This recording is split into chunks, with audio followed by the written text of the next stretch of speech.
D, ഇതാ നിന്റെ വയ്യായിക അല്ലേ? നിന്നെ ഞാൻ എന്ന് പറഞ്ഞ് ഓടിച്ചെന്ന് നിന്നത് ധ്രുവിൻ്റെ മുന്നിലായിരുന്നു. എന്തായത്, ചന്തയാണോ എന്നും പാർവണിയോട് പറഞ്ഞ് കവടെ ദേഷ്യം കാട്ടി വേഗം നടന്നു നീങ്ങി. അപ്പുറത്ത് എല്ലാം നിന്ന് കണ്ട് ആസ്വദിക്കുന്ന ഗായത്രിയെ നോക്കി. ഗായു, താൻ വാടോ എന്ന് പറഞ്ഞ് ധ്രുവ് കൂടെ കൂട്ടി.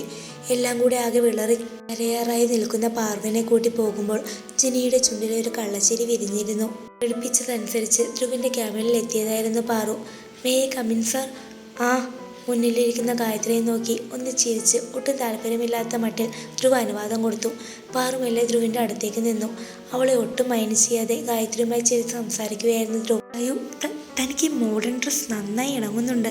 U look so pretty. ഒരിക്കൽ പോലും തന്നോടിങ്ങനെ സംസാരിച്ചിട്ടില്ലല്ലോ എന്ന മട്ടിൽ വിടർന്ന മുഖത്താലെ നോക്കുന്നുണ്ട് ഗായത്രി.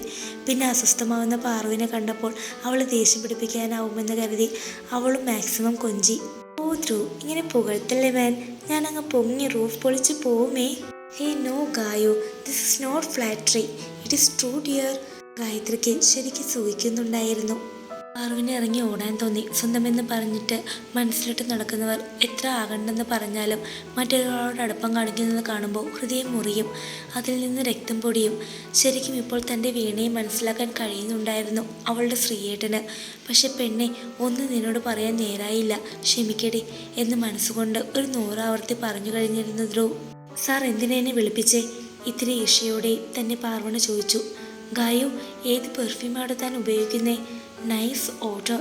പാർവണിയുടെ ക്ഷമ മുഴുവൻ കിട്ടിയിരുന്നു. സാർ, അവൾ ഉറക്കെ വിളിച്ചു. വാട്ട്? എനിക്ക് തോന്നുമ്പോൾ ഞാൻ വിളിക്കും, എന്നിട്ട് തോന്നുമ്പോൾ കാര്യം പറയും. Oh you are to question me. ഗായത്രിയുടെ മുഖം വീണ്ടും ഇടർന്നു. ഇടം കണ്ടിട്ട് ധ്രുവത് ആസ്വദിച്ചു. കണ്ണു നിറയാൻ സമ്മതിക്കാതെ പിടിച്ചു നിന്നു പാറു. Get out. അത് ധ്രുവിൻ്റെ വായിൽ നിന്നും കേട്ടതും വേഗം പുറത്തേക്ക് ഓടി പാറു. സീറ്റിൽ തലവെച്ച് കിടന്ന് കരയുന്ന പാറുവിനെ കണ്ടിട്ടാണ് ജെനി വന്നത്. ഡി, എന്താ ഡി? മെല്ലെ അവളുടെ തല പിടിച്ച് ഉയർത്തി ജെനി ചോദിച്ചു. അയാൾക്ക് ശൃംഗരിക്കാനാണെങ്കിൽ എന്നെ വിളിക്കണോ? മതിയായി, ഒരു ദിവസം കൊല്ലും ഞാൻ എല്ലാത്തിനെയും. ജെനിക്ക് ചിരി വന്നു.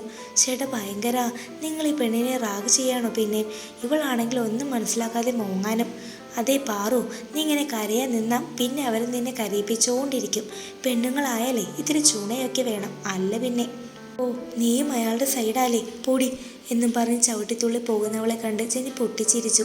എൻ്റെ പാറു, നിങ്ങൾ പരസ്പരം എത്രമാത്രം സ്നേഹിക്കുന്നുണ്ടെന്ന് നിങ്ങൾക്ക് പോലും അറിയില്ലടി. ഇങ്ങനെ രണ്ടെണ്ണം. ധ്രുവിൻ്റെ നിർദ്ദേശപ്രകാരം രാവിലെ തന്നെ കുഞ്ഞുമായി ഇറങ്ങി ജെനി. നീയും ഹരിസാറും കൂടി ഊരി ചുറ്റുന്നതിൻ്റെ ഇടയിൽ എന്തിനാ പൊന്നെ കട്ടുറുമ്പായിട്ട് കുഞ്ചൂസിനെ കൊണ്ടുപോകണേ? എൻ്റെ കുഞ്ചൂസ, നീ പോടി. ലടമുത്തേ, ജെനിമ്മയുടെ കൂടെ അവനും വരും. ഓ ആയിക്കോട്ടെ മാഡം.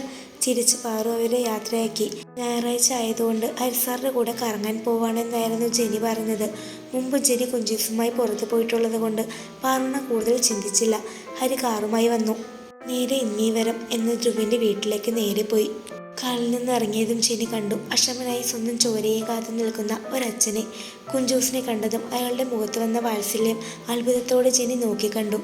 ദാ സാറിൻ്റെ മോൻ പറഞ്ഞ പോലെ കൊണ്ടുവന്നിട്ടുണ്ട് കുഞ്ഞു മുതലാളിയെ. ദേ, കൃത്യം 4 മണിക്ക് ഞങ്ങൾ വരൂ കേട്ടോ. ഹരി കയറുന്നില്ലേ? ഒരു സഹോദരസ്ഥാനം കൽപ്പിച്ച് നൽകിയിരുന്നു ഹരിക്ക്. ഇല്ല, ഞങ്ങൾക്ക് ചെറിയ കണ്ണടച്ച് ചൂളം വിളിച്ച് കാണിച്ചു ഹരി. ഓ നടക്കട്ടെ, അച്ഛൻ്റെ പൊന്നു വാടാ എന്ന് പറഞ്ഞവനെ കയ്യിൽ വാങ്ങിയപ്പോൾ കണ്ണ് നിറഞ്ഞിരുന്നു ധ്രുവിൻ്റെ. നിറഞ്ഞു വന്ന കണ്ണുമായി ഭ്രാന്തമായി കുഞ്ഞിനെ ചുംബിക്കുന്ന അവനെ അലിവോടെ നോക്കി ഹരിയും ജെനിയും.